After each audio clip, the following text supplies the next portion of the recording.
מה? MC זה מנחה. תגיד, תחליף את זה, כן, תחליף את זה. מה שנוח לך, מה שאתה חושב שזה, אתה יודע מה זה ממני. לא, בואי נשאל את האמריקאים איך הם אומרים את זה ברגע. אני יודעת שגם... MC, דיוויד!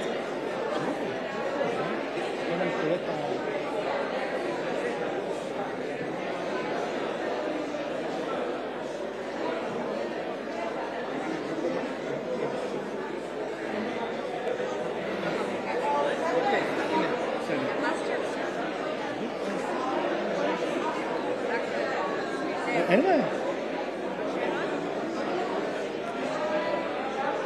אני חושב שתגידו מה אחרת, לעצמי רגע, אני לא, אני פתאום חשבתי לי מילה אחרת, אבל בסדר, לא משנה.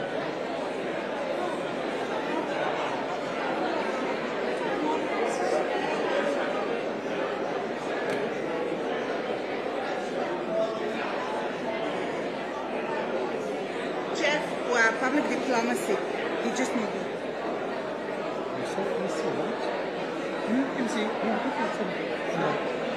MC. That's the way you say it? It's like this, I mean, yeah. I mean, we normally would spell it out EMCE, but it's pronounced MC. Okay, that's okay. Good. Okay. Thanks.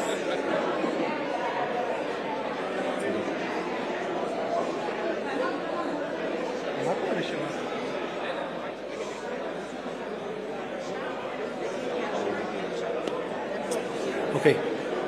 Good afternoon, ladies and gentlemen. We want to start the historic event. Please welcome the Minister of Foreign Affairs of Israel, His Excellency Minister Gideon Sa'ar, the United States Ambassador to Israel, Mr. Mike Huckabee, and the Mayor of Jerusalem, Mr. Moshe Leon. You can give them a big round of applause.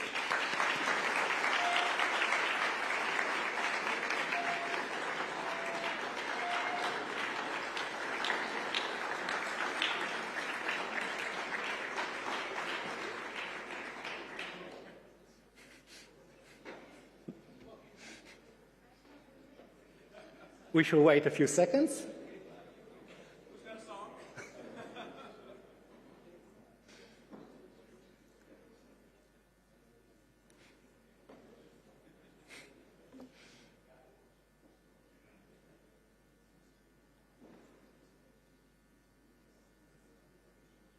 I was told they were coming. In a moment, they will be here inside.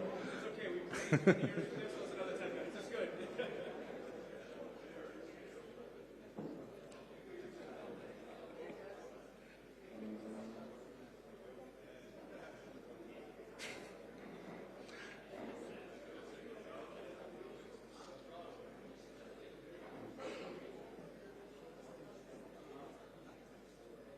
I can promise you everything's okay. It's not last-minute crisis or something like that.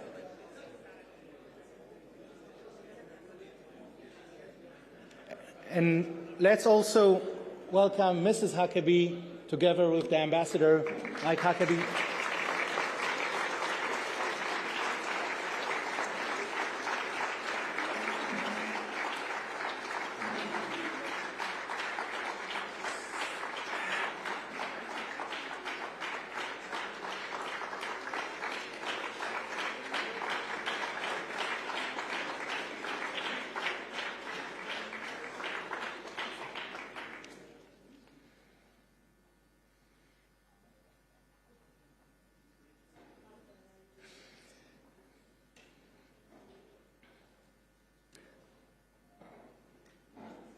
I think everyone can be seated.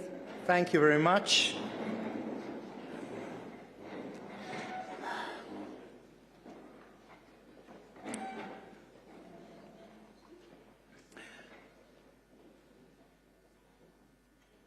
My name is Amichai Stein, and I'm honored to serve as the MC for today's historic event.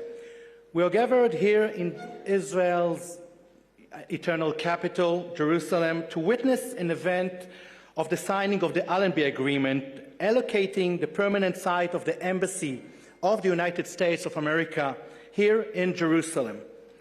The agreement, named after the Allenby Barracks, which stood on the site which the embassy will be moved at the end, marks a successful conclusion of a long and complex process that began almost 4 decades ago.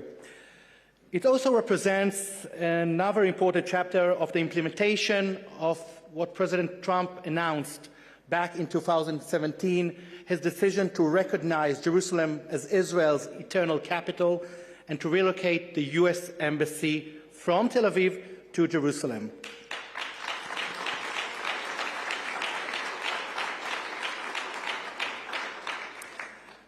The timing of the ceremony is particularly meaningful because it's happening only 3 days before the United States is marking 250 years to the anniversary of the Declaration of the Independence, a remarkable milestone of Israel's closest friend and ally. Before the ceremony begins, we would like to screen the address delivered by President Trump back then in 2017, announcing that he is recognizing Jerusalem as the capital of Israel.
So today, the last chapter of this declaration is beginning. I am pleased to invite today's host, the Minister of Foreign Affairs of the State of Israel, His Excellency, Mr. Gideon Sa'ar.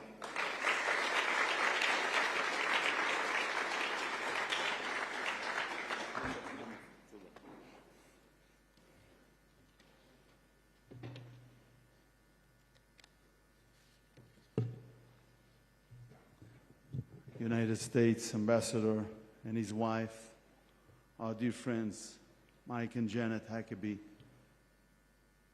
thank you. Thank you for being us this day. Mayor of Jerusalem, Moshe Leon, my friend, ambassadors, Accountant General, Michal Abadi, Boyanjo from the Finance Ministry, thank you for your important decision, because otherwise it will not happen at all. Director General of the Ministry of Foreign Affairs, Eden Bartal, distinguished guests, dear friends. Today here in Jerusalem, we mark another milestone in the unbreakable alliance between Israel and the United States. President Trump's historic decision in 2017 to move the embassy to Jerusalem set the record straight. And today, with the agreement to begin building a permanent embassy complex, that decision becomes even deeper and more enduring. I want to pay tribute to President Trump for his commitment to Jerusalem. My thanks also go to Prime Minister Benjamin Netanyahu, who led this process together with President Trump. And thank you, Ambassador Mike Huckabee, a true friend of Israel and a true friend of Jerusalem. Mike, thank you for your friendship and unwavering support. And it's also an opportunity to thank you for your contribution to the agreement that was signed, framework agreement that was signed a week ago in Washington, D.C. Thank you.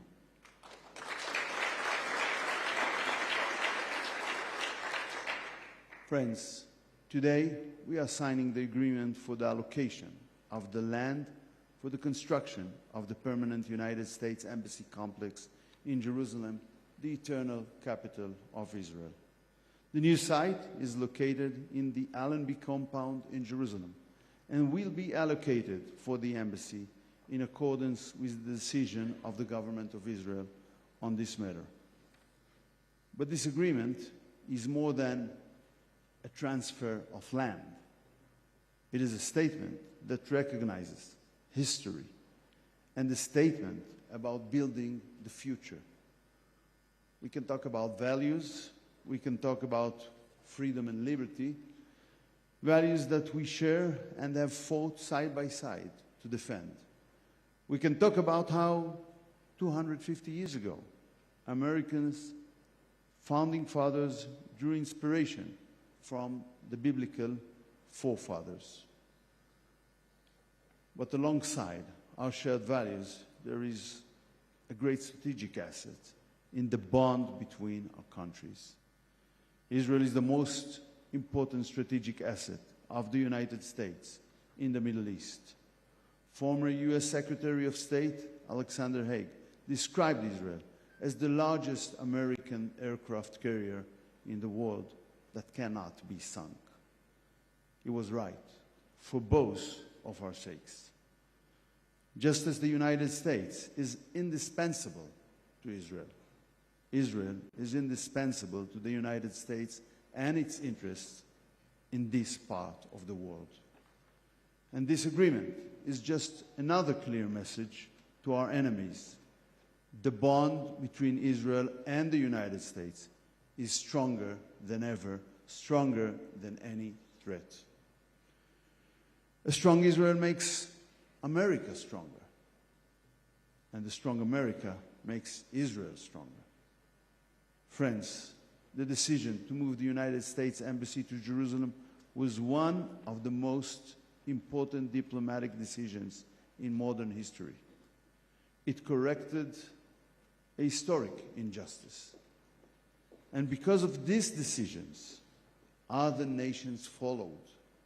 They wouldn't do that otherwise. I began my time here as foreign minister with 5 embassies in Jerusalem. We are now up to 8. And I believe that soon, maybe very soon, we will reach 10 and even more than that. More and more nations are making clear what everyone knows. Jerusalem is the capital of Israel.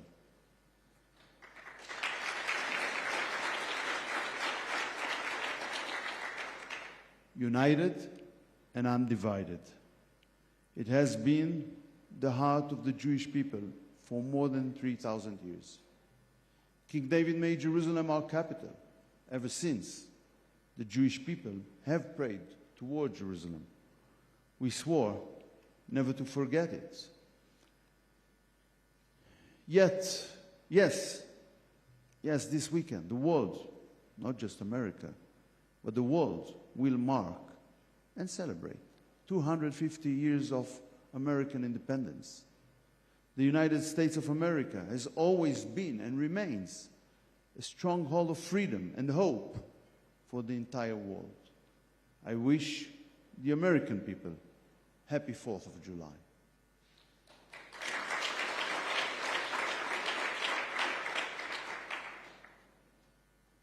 But even for more than 250 years, in fact, for 2,000 years, we have said, if I forget thee, O Jerusalem.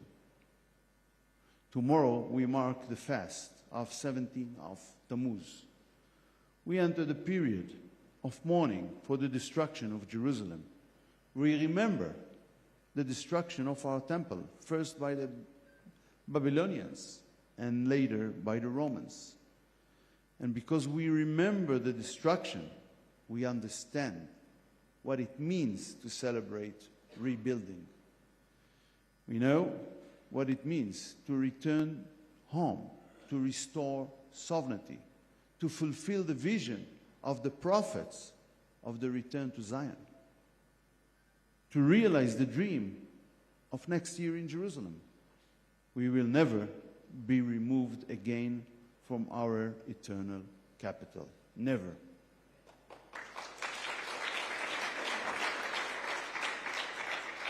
And so when we say this is the permanent home of the U.S. Embassy to Israel, we mean it. God bless the United States of America, and God bless the State of Israel. Thank you.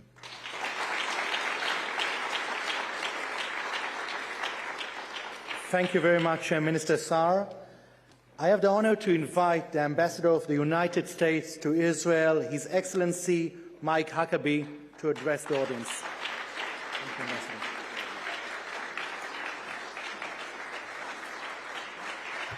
Thank you very much. Minister Sar, all of you, thank you. Thank you. Thank you. Thank you. Thank you. Thanks. I thought you were leaving, so thank you for not. I knew that I'm unpopular in some places and people get up and leave when I'm invited to speak, so thank you so much for remaining. Minister Sar, what an honor to be here in the Ministry of Foreign Affairs for such an incredible occasion. I cannot tell you how personally delighted I am to be able to represent the President of the United States and the people of America in being able to come today to make a permanent and forever decision that the United States not only recognizes Jerusalem as the eternal, indigenous, and forever capital of the Jewish people, but also that the United States says that we're going to do something about it, not just by recognizing it openly and verbally, but we're going to plant our flag, our American flag, on the soil of Jerusalem for a permanent and a brand new embassy compound that will serve as our mothership of diplomatic activities here in Israel. We want it to be a beacon of light for the partnership that we enjoy with the people of Israel. It is an extraordinary partnership that started on May the 14th of 1948, when 11 minutes after Israel declared its independence, President Harry S. Truman signed a letter that recognized Israel as the Jewish state. That was not a small thing, because it meant that the power and the influence of the United States said openly to the world, we stand with Israel. In my office at the temporary embassy, I have framed that letter from Harry Truman. It's not the original, let me be clear. It's a copy, but it's an important one, and it's always on my wall. It's a reminder that I serve and represent a country that has never wavered in its understanding that Israel is not only the home for the Jewish state, but it is a partner to the people of America. Today we take a new step in that frontier, and it's one that I'm very proud of. I'm also thrilled that I like to call him my mayor. Mayor Moshe Leon is here, the mayor of Jerusalem. What an honor to be able to plant this flag in the city of Jerusalem. I remember when President Trump made the announcement in 2017, in his first year, during his first term, that he was going to do something that every other president before him for 30 years had promised but never had fulfilled. And that is, we're going to move the embassy to Jerusalem. We're going to recognize Jerusalem as the capital. But always at the last moment, there would be some reason that presidents would take what was in the legislation, which was a waiver that gave them a way out. President Trump did not take the way out. he took the way through. And I was so grateful. I was actually in Jerusalem when he first made that announcement. I was not here with him. I was not in the government. I was here on another reason. It just happened to coincide with his trip. My daughter was working for him at the time, and I was supposed to stay at the King David Hotel on this trip. But because he decided to come, all of us that were booked there were thrown out. And my daughter got the room that I should have had at the King David. I've never let her forget that. But I didn't mind because I was so very proud that the president had come to make a declaration that I had longed to see for my whole life. And that is that we would finally and rightfully stand with Israel where God placed its capital. It's not just that you made that decision. I would say God made that decision 3,800 years ago. And we finally got around to acknowledging what had been determined long before the United States of America came along. I'm proud that on the weekend of our 250th birthday, this announcement is being made. And let me add, I'm also very, very grateful and proud that we're doing this announcement here in this wonderful facility of the Ministry of Foreign Affairs, because the option was to go out to the property itself. I don't know if you've been out very much today, but it's hot outside. There's nothing out there right now. It's a vacant lot. It's hot. There's a lot of debris around that we'll be working on getting cleaned up and made for site preparation so the construction can begin. But I'm pretty sure that you will be grateful that Minister Saar decided that maybe this location would be a better one for the occasion. So, Minister Saar, from the bottom of my heart, I say thank you, sir. Thank you. More than that, thank you for your friendship and all the ways in which you and the Prime Minister and every single official within the Israeli government have helped to accommodate and bring this to be. The Prime Minister has been very instrumental in helping us get to this point. We're grateful for his support, for his enthusiasm for this project going forward. Let me take you back to 2018. The President made the announcement he was going to move the embassy, but he actually made sure that it happened on May the 14th of 2018. The significance of that was because in the English calendar, May the 14th was the day in 1948 that Israel declared its independence. There was more than symbolism, it was substance. And the substance was that the United States said, this is our embassy in Jerusalem. Now we're taking the next logical but the most important step. If anyone were to think that that decision by the President was simply a temporary one, only to last through his term, and that someone would come and change it and reverse it, let it be known that by the transfer of this property and by the construction of what will ultimately be a very expensive, massive building for a new embassy complex, this represents not just a decision, but an irreversible decision, so that once and for all we will put our flag, but it will be set in a massive amount of concrete so that nobody will ever try to move that flag from Jerusalem and take it away from the proper capital. As we sign these agreements today, we do so with an extraordinary sense of enthusiasm, especially having just gone through the past year and a half in which our military, the U.S. and the Israeli, have fought shoulder to shoulder, wingtip to wingtip against the evil menace of international terrorism that for 47 years has been a threat both to the state of Israel and to the people of America. I thank President Trump for recognizing that the threat the Iranians pose was not a threat just to the people of the Middle East and specifically to the people of Israel, but that it has always represented a threat to every single American, and that many Americans have died at the hands of the Iranians and their proxies through these 47 years, and many more would if they had their way.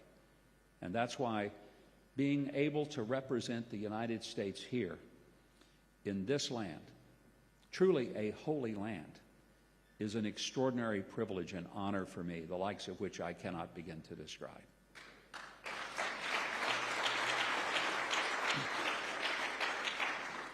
Before I was able to come here, and my wife and I were here on the day in May when the official dedication of what we call the embassy here, but it's now officially a temporary headquarters for us. Not long after he made his announcement he would move it, I was at the White House. To be honest, I was there to see my daughter, not to see the president. But don't tell him that, because he thought I was there to see him. And he called me to come into the Oval Office, and I did. And it was just the two of us. We had a few minutes to visit. I'll never forget the conversation, because I said to him, Mr. President, I'm so grateful to you that you have made this announcement that you're going to move the U.S. Embassy to Jerusalem where it belongs. And, sir, I'm grateful because so many presidents before you, they made the same promise, but they didn't keep it. You, sir, have committed to keep it. And I'm just curious, why did you do it? Because I know that every single world leader urged you not to do it. You got calls from the Middle East, you got calls from Europe, you got calls from Asia. And even members of Congress who had voted to move the embassy privately and quietly said to you, maybe that's not a good idea to actually do it. The president had people in his own cabinet, secretaries, who urged him not to do it. Why, Mr. President, if you do this, the world will blow up. It will create great chaos. You should not do this. And I said to him, in light of all of this opposition and pressure, sir, why did you do it? I will never forget his answer, and it's one of the reasons that I have such an affection and appreciation for President Trump. Because he looked at me very simply and said, well, I said I was going to do it, and it's the right thing to do.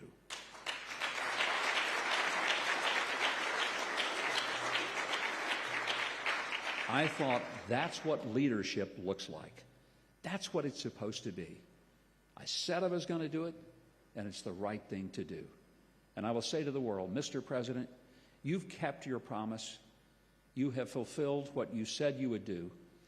And now, Mr. Mayor, we're going to add to those cranes that are all about Jerusalem. Someone told me that the national bird of Israel is the crane, because there's so much construction going on both here and in Tel Aviv and throughout the country, because it's a destination people want to move to. I hope that we will be a good neighbor, a trusted neighbor, and most importantly, that we will be able to center an activity of serving the 700,000 Americans who live in Israel.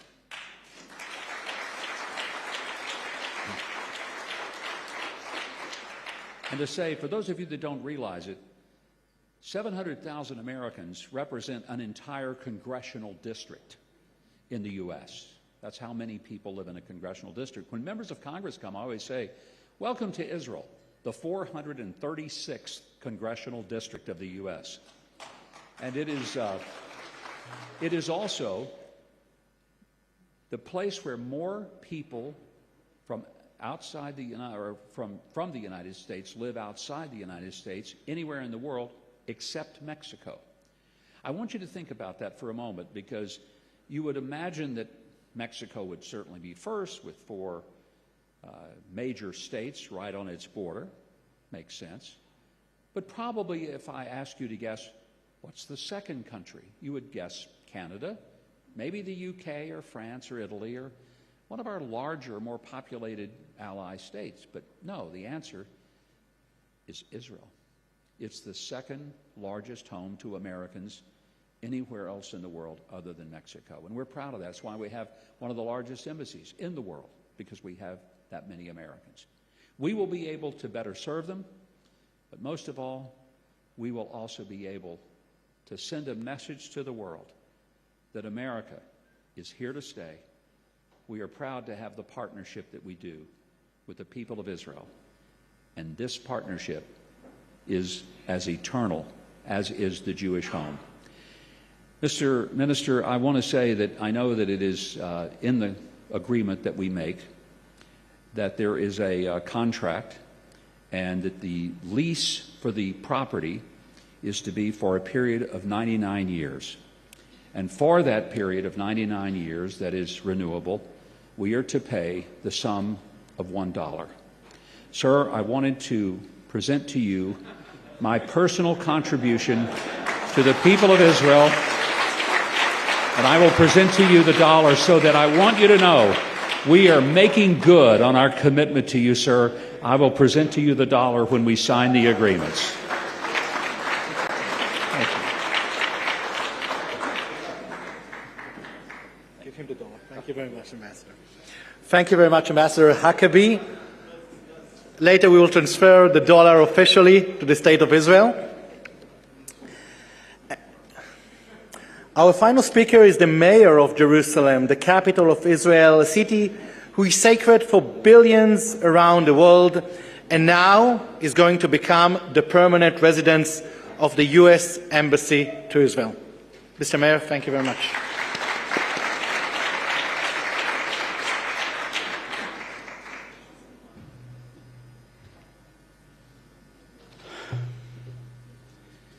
Minister of Foreign Affairs, my friend Gideon Sa'ar, United States Ambassador to Israel, His Excellency Mike Huckabee, my friend, and his wife Jeanette, Director General of the Ministry of Foreign Affairs, Eden Bartal, the Accountant General Michal Abadi Boyanjo, representatives to the Israel Land Authority, ambassadors, distinguished guests, friends.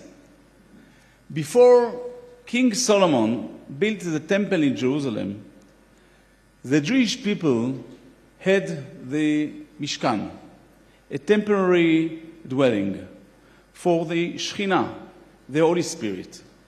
According to the Book of Kings, Melachim Aleph, it was 480 years from when the Jewish people left Egypt till King Solomon finally built the temple. Now, I'm not comparing the temple to the American embassy, but if we have learned one thing from history, when it comes to building in Jerusalem, it's never too late. But really, I want to say, as mayor of Jerusalem, what it means to the people of Jerusalem to have the American embassy firmly on the map in our eternal capital, Jerusalem. Ambassador, this is a medal of pride. This is a badge of honor for the people of Jerusalem. Since the days of King David, we, the Jewish people, have always known that Jerusalem is the capital of Israel. When Grobsel talked of Jesus coming to Jerusalem, he was coming to the capital of Israel.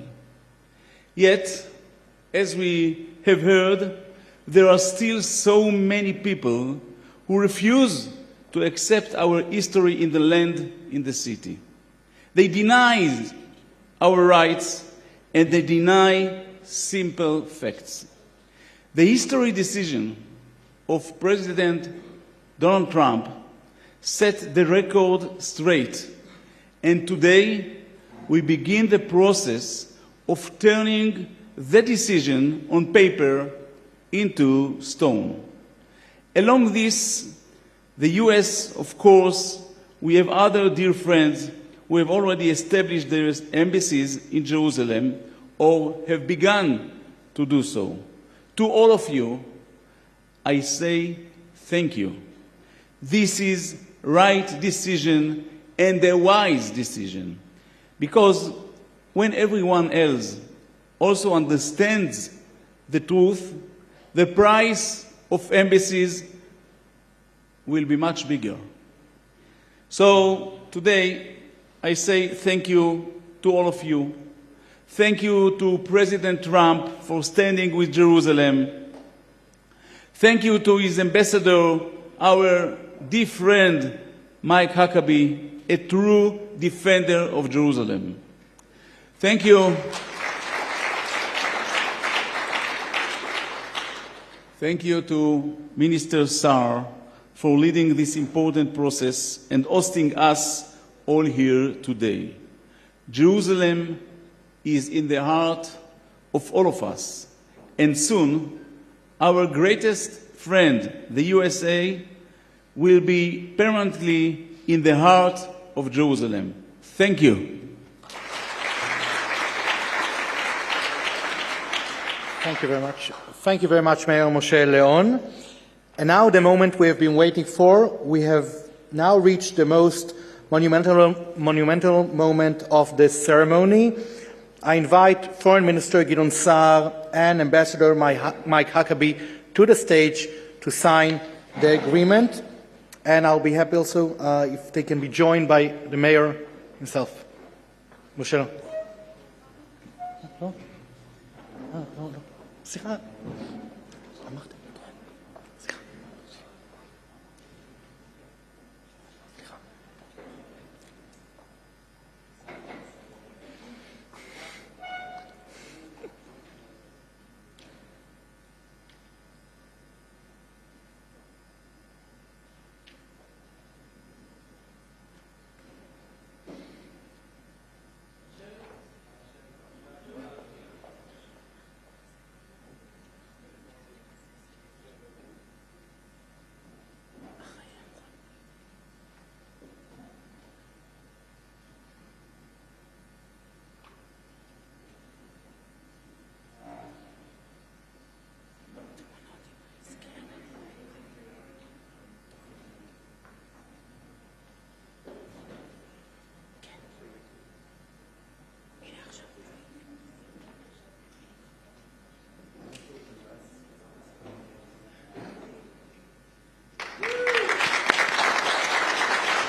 Will the Mayor of Jerusalem, Mr. Moshe Leon, please join the stage and join Minister Sa'ar and Ambassador Huckabee for an official group photograph.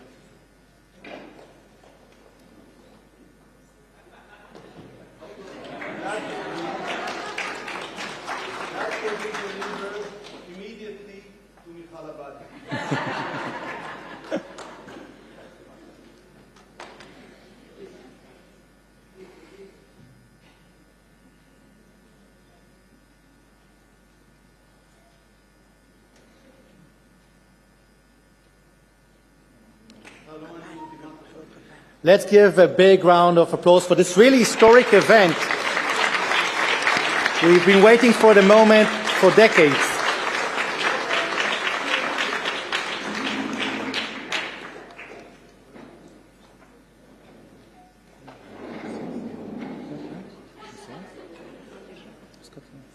Okay.